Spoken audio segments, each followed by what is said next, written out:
Olá e bem-vindos! Se pararmos para pensar, há poucos pensadores que tenham moldado o mundo ocidental de uma forma tão profunda como Santo Agostinho. A sua viagem intelectual, cheia de dúvidas e descobertas, deixou uma marca que, honestamente, perdura até hoje na filosofia e na teologia. E o mais curioso é que tudo isto começou com uma pergunta fundamental. E que pergunta, não é? Esta foi a questão que o atormentou durante anos a fio e que serviu de ponto de partida para toda a sua obra. É uma daquelas perguntas intemporais que continua a ecoar. Como é que é possível um Criador perfeito, um Criador bom, dar origem a um mundo com tanto sofrimento, com tanta maldade? A busca por uma resposta a isto, bem, foi isso que definiu todo o seu percurso. Para percebermos as respostas que ele encontrou, temos de olhar primeiro para o homem. O jovem Agostinho não era de todo um santo.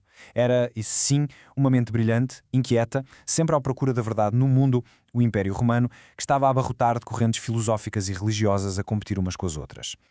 A vida dele foi uma autêntica odisseia intelectual. Nasceu no norte da África, depois foi estudar retórica para Cartago e foi lá que a sua mente afiada o levou a uma filosofia chamada maniqueísmo, que viu o universo como uma espécie de campo de batalha entre o bem e o mal. Só que, claro, essa visão não o ia satisfazer para sempre. A viagem dele continuou, levou-o a Roma, a Milão, e foi aí que o encontro com o cristianismo mudou absolutamente tudo, culminando na sua famosa conversão em 386. Então, depois de anos a procurar respostas lá fora, nos livros, nas filosofias, até nos prazeres, a grande viragem de Agostinho acontece quando ele faz algo diferente. Ele volta a sua atenção para dentro, para o único sítio que ele ainda não tinha explorado a fundo, a sua própria consciência. Antes de poder construir o que quer que fosse, Agostinho teve de deitar abaixo uma barreira enorme, o ceticismo. Os céticos daquela época diziam que, como os nossos sentidos nos enganam a toda a hora, o conhecimento certo é impossível. Pensem nisto. Se não podemos confiar no que vemos ou no que ouvimos, como é que podemos ter a certeza de alguma coisa? Esta dúvida era paralisante e era o seu primeiro grande inimigo. E é aqui que temos um momento de gênio, a descoberta fundamental dele. Agostinho percebeu que, mesmo que estivesse enganado sobre tudo o resto, o simples facto de se estar a enganar, de duvidar, provava sem margem para dúvidas a sua própria existência. Para se duvidar é preciso existir. Esta certeza, se me engano, existo, tornou-se a rocha sobre a qual ele ia construir todo o seu pensamento. E o mais incrível, fez isto mais de 1000 anos antes de Descartes chegar a uma conclusão parecida. Ok, então com esta nova certeza na mão, a certeza da sua própria existência e da existência da verdade, Agostinho estava finalmente pronto para enfrentar aquela velha questão, o problema do mal. Como é que se concilia a existência do mal com um Deus único, todo-poderoso e perfeitamente bom? O contraste com o passado dele aqui é fascinante. Os maniqueus, a filosofia que ele seguiu durante anos, tinham uma resposta aparentemente simples. Há dois deuses, um bom e um mau, em luta constante. O mal era uma coisa, uma força ativa no mundo. Mas Agostinho rejeita isto completamente. Para ele só podia haver um Deus, e esse Deus tinha de ser a fonte de todo o bem.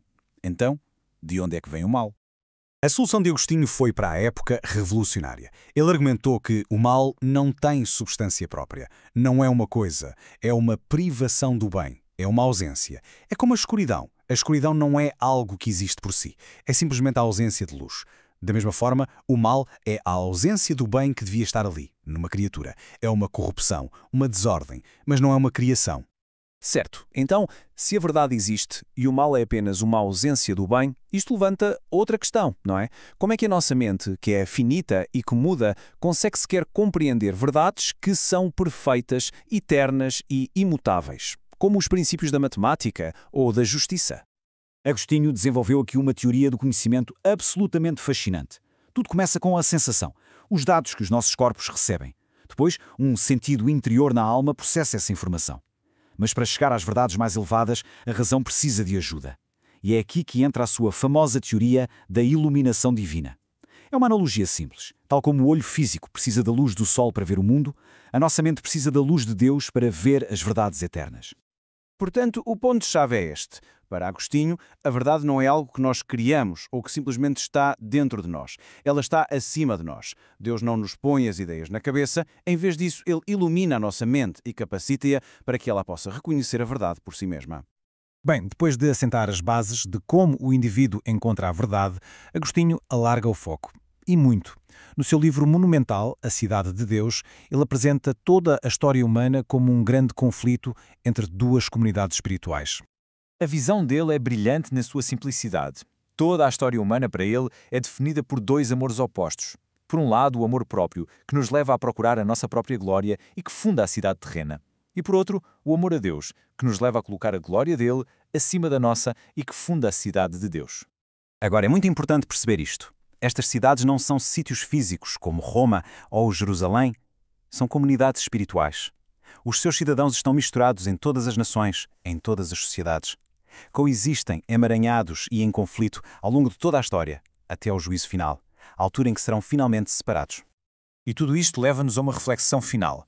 Esta grande narrativa de Agostinho sobre estes dois amores opostos, estas duas lealdades fundamentais, será que é apenas uma relíquia da história antiga? Ou será que ele identificou o conflito essencial que ainda hoje se desenrola não só no palco do mundo, mas talvez dentro do coração de cada um? Fica a questão para pensarmos.